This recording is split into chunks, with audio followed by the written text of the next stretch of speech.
Desarrollado por Henry Lawrence Gantt a inicios del siglo XX, el diagrama de Gantt es una herramienta para planificar y programar tareas a lo largo de un periodo determinado.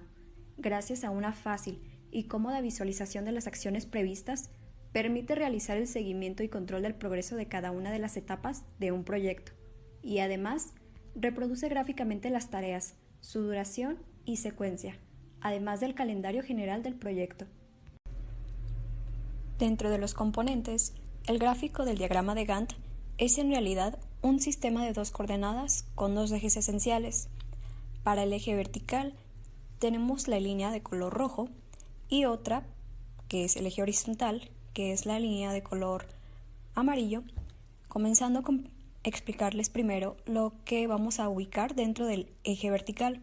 Aquí se ubican las tareas a realizar desde el inicio hasta el fin del proyecto, mientras que en el eje horizontal se ponen los tiempos.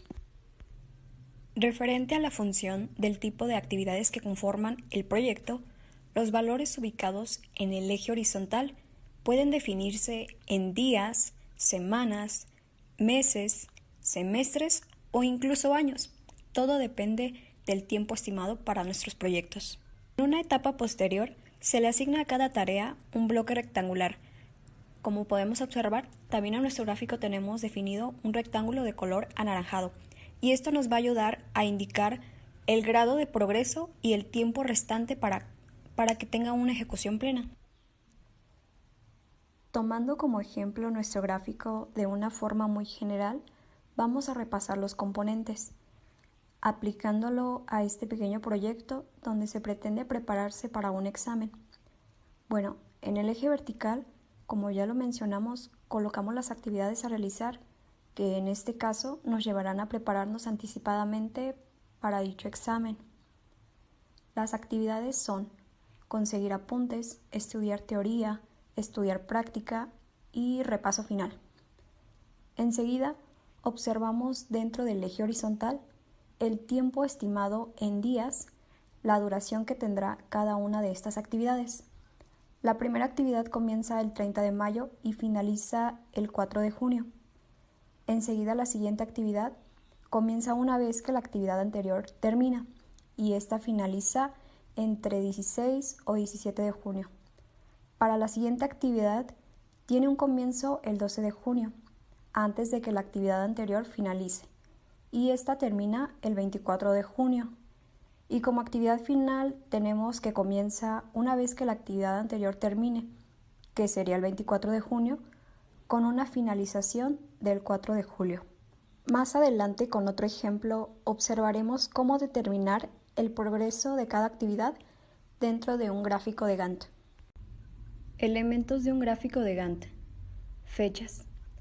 Las fechas de inicio y finalización permiten que los gestores de un proyecto tengan la visión de cuándo empezará y terminará la totalidad de este mismo proyecto. Tareas. Los proyectos consisten en una serie de subtareas.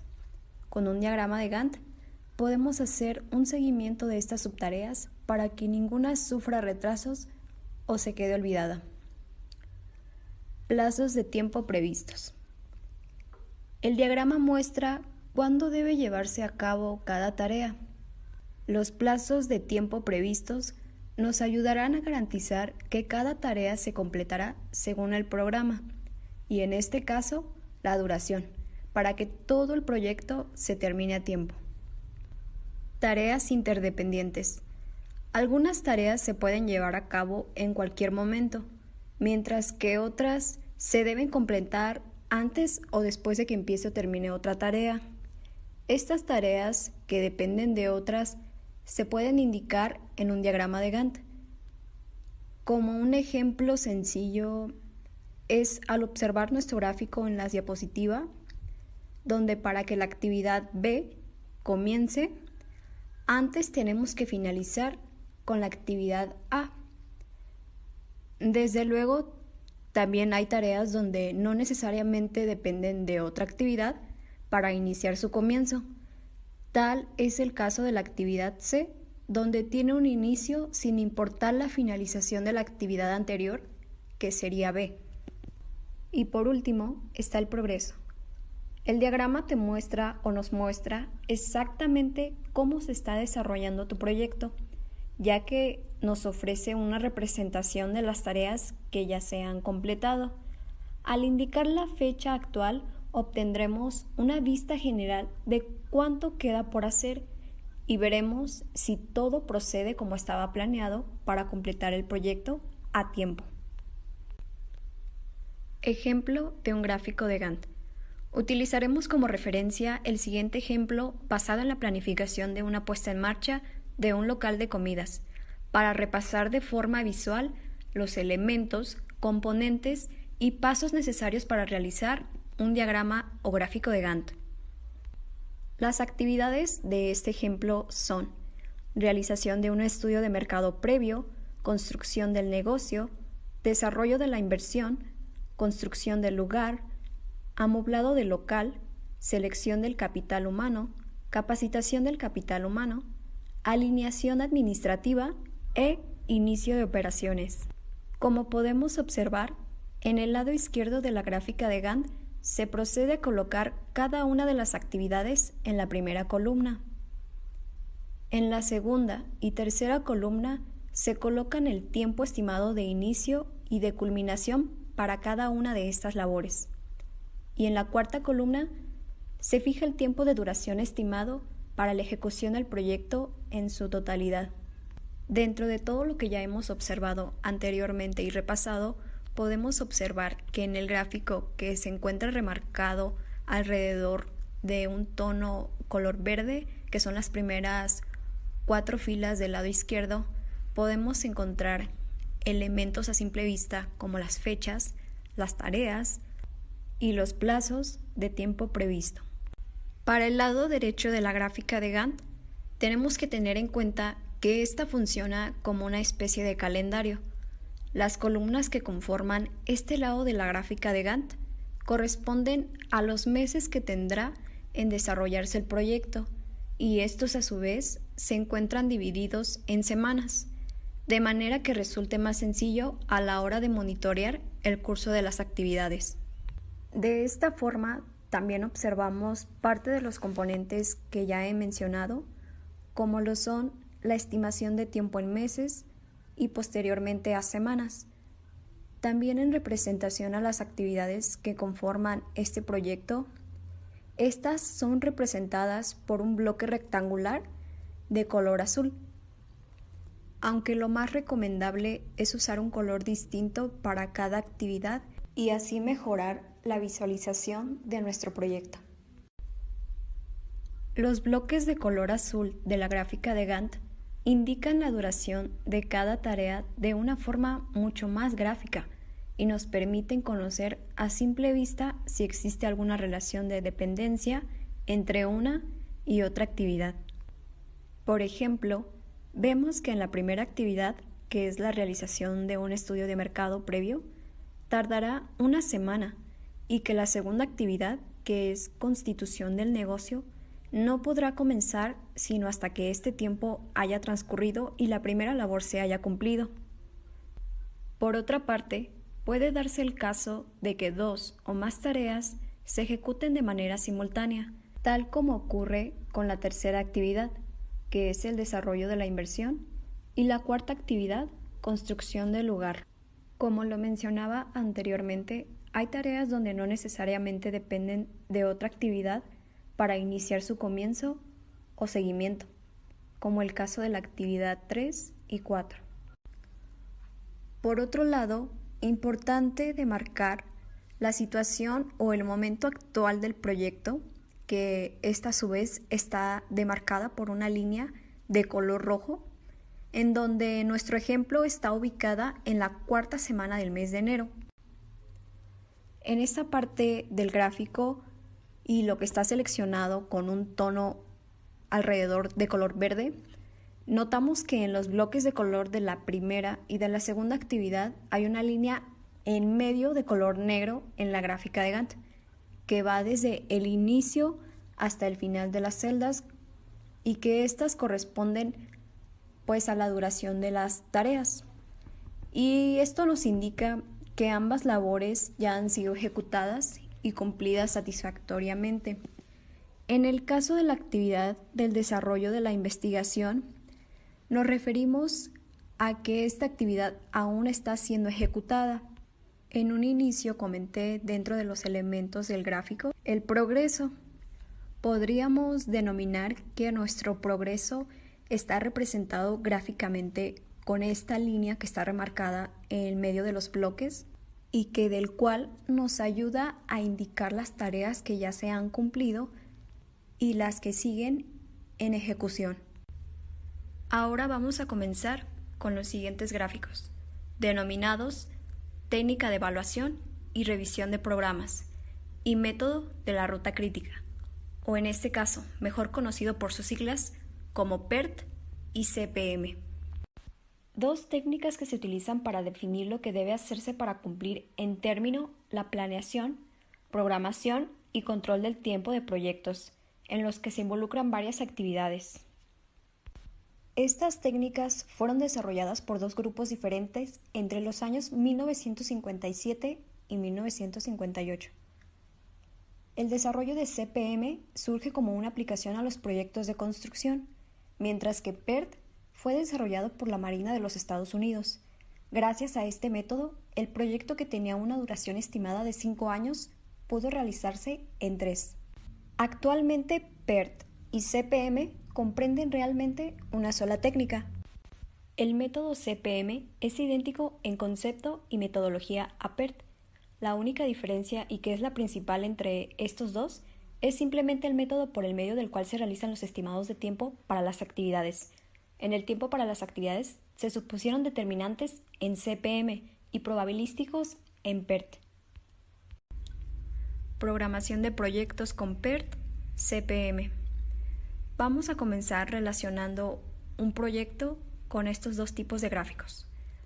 Para empezar, y haciendo uso del enfoque de sistemas, definimos que un proyecto se entiende como una combinación de actividades interrelacionadas que deben ejecutarse en un determinado orden para terminar un trabajo. Las interrelaciones entre las actividades normalmente son de tipo secuencial, esto es, algunas de ellas no pueden iniciar hasta que otras terminen. Cada actividad de un proyecto es un trabajo que requiere tiempo y recursos para su ejecución. Fases de programación. La programación de proyectos con PERT, CPM, consiste en 3 fases básicas: planeación, programación y control. Enseguida vamos a ver de qué se trata cada una de estas fases. 1. Fase de planeación. En esta primera etapa se descompone el proyecto en actividades distintas. Enseguida se estima el tiempo para estas actividades y se construye un diagrama de red o de flechas, donde cada uno de sus arcos, en este caso las flechas, representan una actividad. Esta primera fase nos arroja hacia un diagrama, donde nos mostrará gráficamente las interdependencias que hay entre las actividades del proyecto y pues también que generará la ventaja de analizar las diferentes tareas en detalle, posibilitando modificaciones antes de que el proyecto se ejecute. 2. Fase de programación. Esta fase consiste en la construcción de un diagrama que muestra los tiempos de iniciación y finalización de cada actividad y su relación con otras actividades del proyecto. Igualmente, esta fase debe señalar las actividades críticas en función del tiempo, que quiere decir aquellas que requieren atención especial para terminar oportunamente el proyecto. Para las actividades no críticas, debe mostrar los tiempos de holgura que pueden usarse cuando éstas se retrasan o deben usar eficientemente recursos limitados.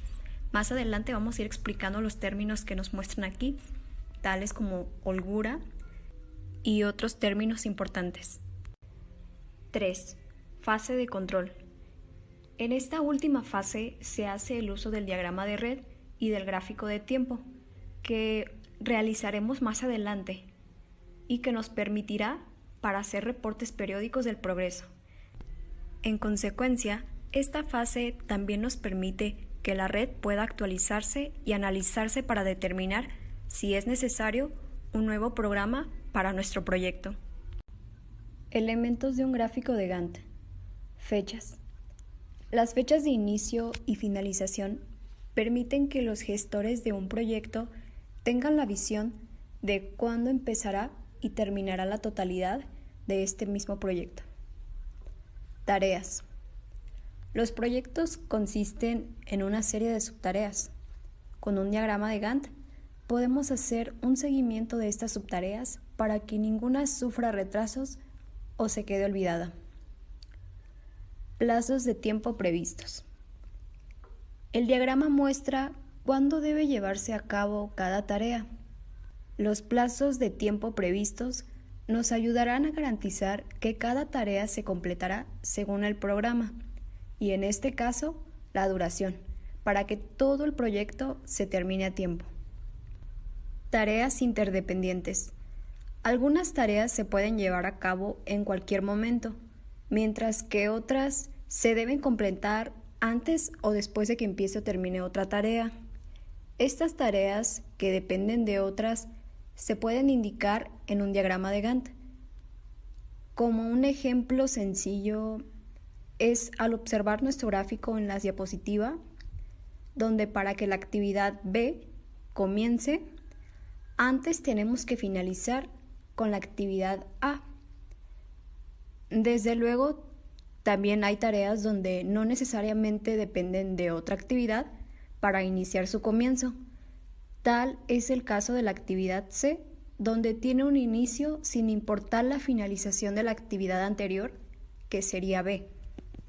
Y por último está el progreso. El diagrama te muestra o nos muestra exactamente cómo se está desarrollando tu proyecto, ya que nos ofrece una representación de las tareas que ya se han completado. Al indicar la fecha actual, obtendremos una vista general de cuánto queda por hacer y veremos si todo procede como estaba planeado para completar el proyecto a tiempo. El valor o tiempo esperado en esta distribución se expresa en la siguiente fórmula, donde el tiempo esperado es igual a el tiempo optimista más 4 por el tiempo más probable más el tiempo pesimista dividido entre 6. Continuando con los elementos, seguimos con la holgura. La holgura es el tiempo que se puede atrasar una actividad sin afectar la duración total del proyecto. La holgura de una actividad se calcula de la siguiente forma.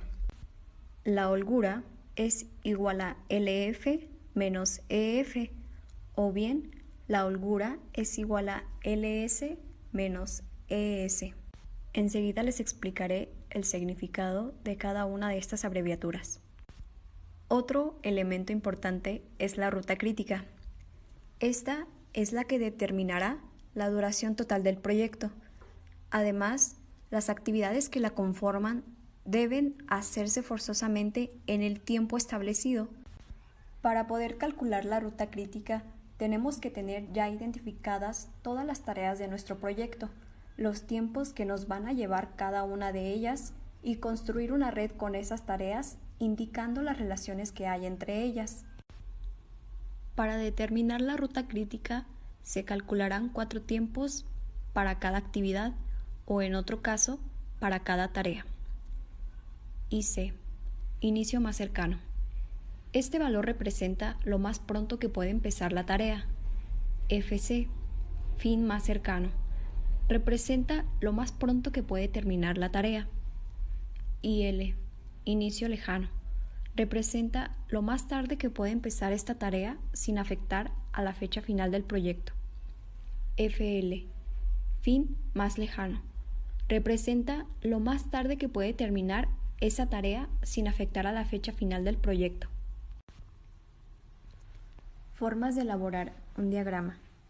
Existen 2 formas de realizar nuestro diagrama, según se representan las actividades. Estas son las 2 notaciones que se pueden usar para realizar la red de actividades. Los resultados son iguales para cualquiera de las notaciones. En la parte de abajo están gráficamente representados cada una de estas notaciones.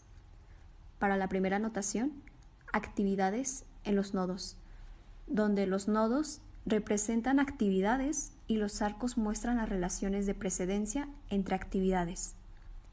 La siguiente notación, actividades en las flechas, donde las flechas representan las actividades. En esta notación también se presentan nodos, los cuales representan los tiempos de inicio y terminación de una actividad. Antes de comenzar a diagramar o graficar actividades con redes, tenemos que tener en cuenta algunas reglas. La regla número 1 nos dice que cada actividad se debe representar sí y solo sí por un ramal o arco. Aprovechando que el diagrama que estamos observando debajo de esta regla, podemos tomar un repaso de que tenemos un diagrama de tipo AEF, donde las actividades se colocan en las flechas. Para la regla número 2, esta nos dice que cada actividad debe estar identificada por dos nodos distintos. Observando la representación gráfica de esto, observamos que en total tenemos 3 nodos, pero tenemos que tener en cuenta que el nodo número 1 nos sirve como punto de partida de la primera actividad, para lo cual viene siendo ficticio. En caso de la primera actividad, que es A, su nodo está representado por el número 2, y para B sería lo mismo, su nodo es el número 3. En caso de existir actividades concurrentes, esto quiere decir que inicien al mismo tiempo o que el inicio de una actividad dependa de la finalización de 2 o más actividades distintas, se debe recurrir a actividades ficticias. Las actividades ficticias están representadas por arcos o flechas punteadas, que no consumen ni tiempo ni recursos dentro de un proyecto.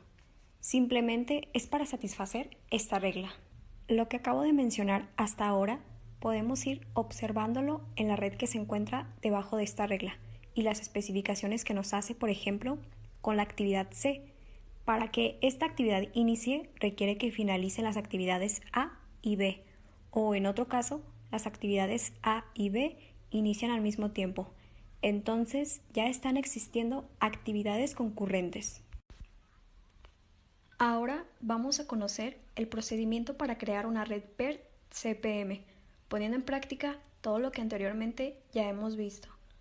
Tomando como repaso que para el método PERT debemos utilizar y plantear 3 tiempos para estimar las tareas programadas, mientras que con CPM nos ayudará a encontrar la ruta crítica, que es la duración total de un proyecto. Bueno, comenzando con observar la tabla que tenemos a la vista, los elementos que tenemos son tareas, o en este caso actividades, y los tiempos. En esta primera parte entramos a la primera fase del proyecto de programación, denominada fase de planeación, donde en esta primera etapa se descompone el proyecto en actividades distintas. Enseguida se estima el tiempo para estas actividades y así poder construir un diagrama de red o de flechas. En esta etapa también se muestra las interdependencias entre las actividades del proyecto, que genera la ventaja de analizar las diferentes tareas a detalle. En este caso, el ejemplo PERT-CPM que observamos consiste en la construcción de una casa, que no precisamente es un proyecto administrativo, pero que lo consideramos para realizar el procedimiento. Teniendo en cuenta también que la técnica PERT-CPM puede ser aplicada en cualquier proyecto que esté basado en una serie de actividades, como lo es el siguiente. Bueno, en nuestra tabla las actividades están representadas por A, crecimientos de paredes, B, plomería de electricidad, C, techos, D, pintura exterior y E, pintura interior. Todo esto con el fin de ubicar de una manera más fácil y rápida cada actividad en el diagrama. Y nuevamente volvemos a aplicar el método de las tareas interdependientes que vimos en el gráfico de Gantt, recordando que algunas tareas se pueden llevar a cabo en cualquier momento, mientras que otras se deben completar antes o después de que empiece o termine otra tarea. Por ejemplo, Observando la tabla que tenemos, que para que la actividad B comience, tenemos antes que terminar con la actividad A. Lo mismo sería para las actividades C y D. Para el caso de la actividad E, esta no se puede iniciar hasta terminar las actividades B y C. Es decir, que todas las actividades deben iniciar y terminar para poder iniciar con las siguientes actividades. Seguido de esto, observamos que los tiempos estimados en semanas de PERT para calcular posteriormente la ruta crítica ya están ubicados en la tabla. Del lado derecho, en la cuarta columna, ubicamos el tiempo optimista, que es la duración que ocurre cuando el desarrollo de la actividad transcurre de forma perfecta. En la quinta columna está el tiempo más probable, que es el tiempo récord de desarrollo de una actividad. En la sexta columna está el tiempo pesimista, y es el mínimo tiempo en que una actividad haya sido ejecutada. Y en la última columna, el tiempo esperado. De estos tiempos, los que ya han sido establecidos por cada una de las actividades son el TO, TM y TP. En cuanto al tiempo esperado, en la siguiente diapositiva pasaremos a conocer el procedimiento para calcularlo. Cada actividad debe tener un tiempo de duración establecido. Es así que se ha calculado el tiempo esperado de los tiempos dados en el cuadro anterior. Repasando la siguiente fórmula, tenemos que el tiempo esperado es igual al tiempo optimista más 4 por el tiempo más probable más tiempo pesimista dividido entre 6. Y sustituyendo los datos de la primera actividad, tenemos que el tiempo esperado es igual a 2 más 4 por 4 más 6, que es igual a 24 dividido entre 6, nos da un total de 4. Y de esta forma determinamos para las demás actividades. Como podemos observar, este tiempo ya lo hemos ubicado en nuestro diagrama con su respectiva actividad, recordando también que para la forma de elaborar un diagrama estamos utilizando la forma AEN, donde las actividades están ubicadas en los nodos. Para determinar la ruta crítica, vamos a ubicar los siguientes tiempos en cada uno de nuestros nodos pertenecientes a cada actividad, para enseguida pasar a su cálculo. En la parte de abajo de esta diapositiva se muestra la ubicación gráfica de cada tiempo, donde ES es el inicio más cercano. Este valor representa lo más pronto que puede empezar la tarea. EF, fin más cercano, representa lo más pronto que puede terminar la tarea. LS, inicio lejano, representa lo más tarde que puede empezar esa tarea sin afectar a la fecha final del proyecto. Y LF, fin más lejano, representa lo más tarde que puede terminar esa tarea sin afectar a la fecha final del proyecto. También observamos que dentro de cada nodo deberá ir el nombre de la actividad. Para calcular este tiempo se hace lo siguiente, donde el inicio más cercano es igual a el fin más cercano alto de las actividades anteriores. Como la actividad de inicio no tiene antecesor, se toma el valor de la actividad, que es 0. Observando el diagrama de abajo y recordando la primera regla para realizar una red, cada actividad debe estar identificada por dos nodos distintos.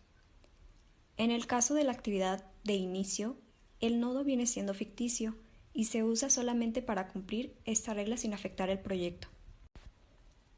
Para calcular este tiempo se hace lo siguiente, donde al inicio más lejano se le da un valor de 0 y se le resta el inicio más cercano más la duración de la misma, obteniendo como resultado un total de 0.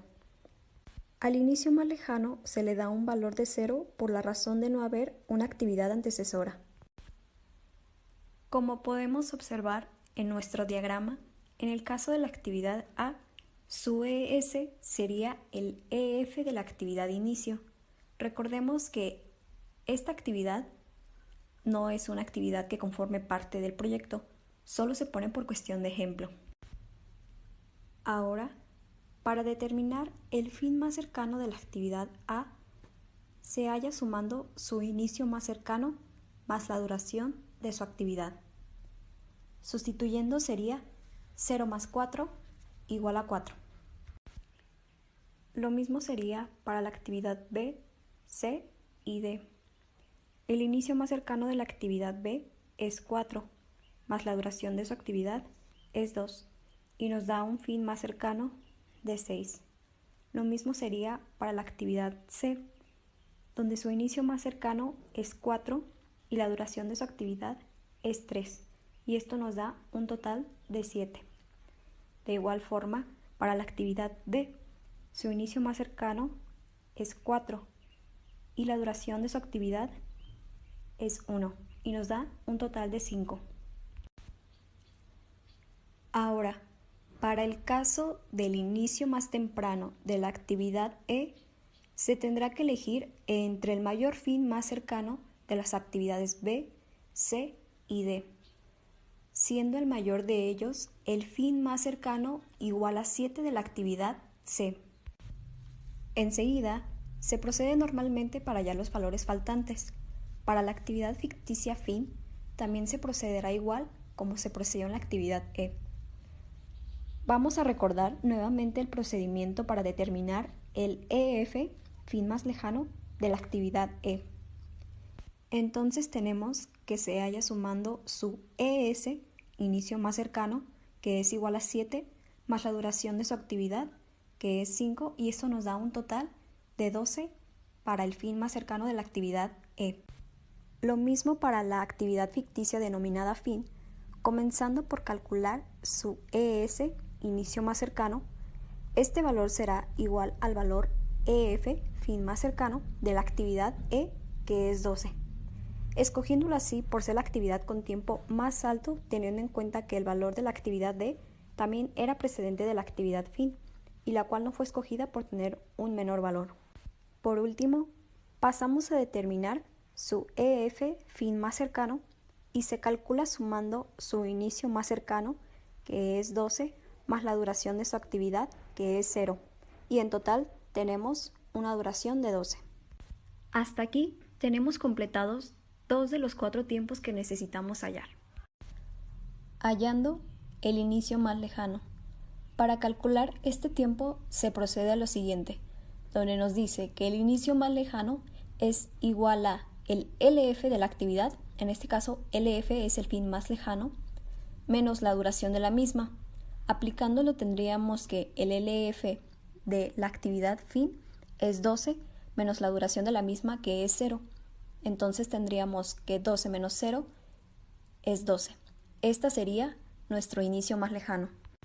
Hallando el fin más lejano. Ahora, para rellenar la parte interior de esta división que se encuentra dentro del nodo, lo primero que tenemos que hacer es bajar el valor 12, y ese 12 que teníamos como fecha de terminación cercana, ahora va a ser su fecha de terminación más lejana. Siguiendo con la actividad E y observando los valores de color rojo encerrado en los círculos rojos, tenemos que para calcular el LF, que es el fin más lejano de la actividad E, será igual al LS, inicio más lejano, que tiene un valor de 12 de la actividad ficticia fin. En la misma actividad, que es E, procederemos a calcular ahora el LS, inicio más lejano, que sería 12, el LF, fin más lejano, de la misma actividad, menos 5, que es la duración de la misma actividad, y esto nos da un total de 7 para el inicio más lejano de la actividad E. Hallando LF, fin más lejano, y LS, inicio más lejano.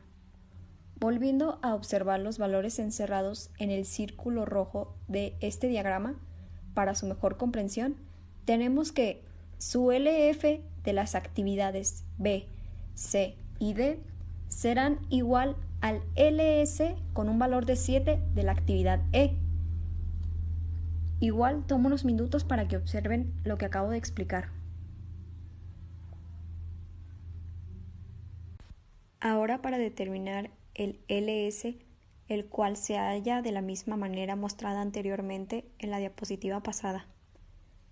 Comenzando con la actividad D, donde su LF es igual a 7 menos la duración de esta actividad, que es 1, nos da un tiempo de inicio más lejano con valor de 6. Para la actividad C, donde su LF es igual a 7 menos la duración de esta actividad, que es 3, nos da un tiempo de inicio más lejano con valor de 4. Y por último, para la actividad B, donde su LF es igual a 7 menos la duración de esta actividad, que es 2, nos da un tiempo de inicio más lejano con un valor de 5. Para ubicarlos de una manera mejor, estos últimos valores calculados están representados en un tono color verde. Para el caso de la actividad A, su fin más lejano será el inicio más cercano de las actividades B, C y D, siendo el menor de ellos el inicio más cercano con un valor de 4 de la actividad C. Luego, se procede como siempre a encontrar el LF de esta actividad. Para esta misma actividad, donde su LF es igual a 4 menos la duración de esta actividad, que es 2, nos da un tiempo de inicio más lejano con un valor de 0. Red desarrollada. Para no quedarnos sin determinar la actividad de inicio ficticio, calculamos su fin más lejano, que sería el inicio más cercano de la actividad A, con un valor a 0. Ahora, para calcular su inicio más cercano, sería el valor de su fin más lejano menos la duración de esta actividad, que es 0, y nos da un tiempo de inicio más lejano igual a 0. Y con esto damos el fin al cálculo de los 4 tiempos de cada una de las actividades de nuestro proyecto. Una vez que ya tenemos nuestra red desarrollada, pasamos a calcular la holgura de cada actividad. Recordando el término de holgura. Este es el tiempo que se puede atrasar una actividad sin afectar la duración total del proyecto. Para calcular la holgura de cada actividad, utilizamos cualquiera de estas restas que se observan en la esquina de la diapositiva. En este caso, utilizamos la primera, donde a el fin más lejano le restamos el fin más cercano.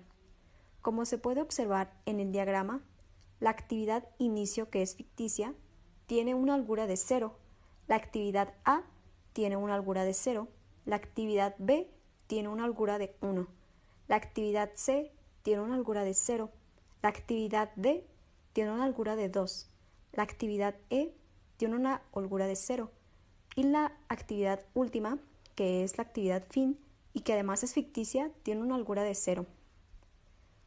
Como podemos observar en el diagrama, se han enmarcado las actividades con una holgura total de 0. ¿Y qué significa que tengan una holgura total de 0? Bueno, lo que significa es que nosotros no podemos perder ni un solo día en comenzar estas actividades, porque si no las comenzamos, vamos a retrasar todo el proyecto. En cambio, por ejemplo, la actividad B, que tiene una holgura de 1, nosotros podríamos terminar la actividad A y a lo mejor no comenzar B de inmediato, sino podemos tardar una semana y no hay problema, no retrasamos el proyecto. Lo mismo ocurriría con la actividad D, que inclusive nos podemos retrasar 2 semanas y no pasa nada porque no retrasamos nuestro proyecto. Por último, el cálculo de la holgura de cada actividad con un total a 0 nos permite determinar también la duración total del proyecto, que en este caso está denominada como la ruta crítica, con una duración total a 12 semanas para la construcción de una casa. Como podemos observar en nuestro diagrama, la ruta crítica está representada gráficamente con las flechas de color morado. Y con esto concluimos la última fase de programación, denominada fase de control. En esta fase se hará el uso del diagrama de red, que nos permitirá hacer reportes periódicos del progreso.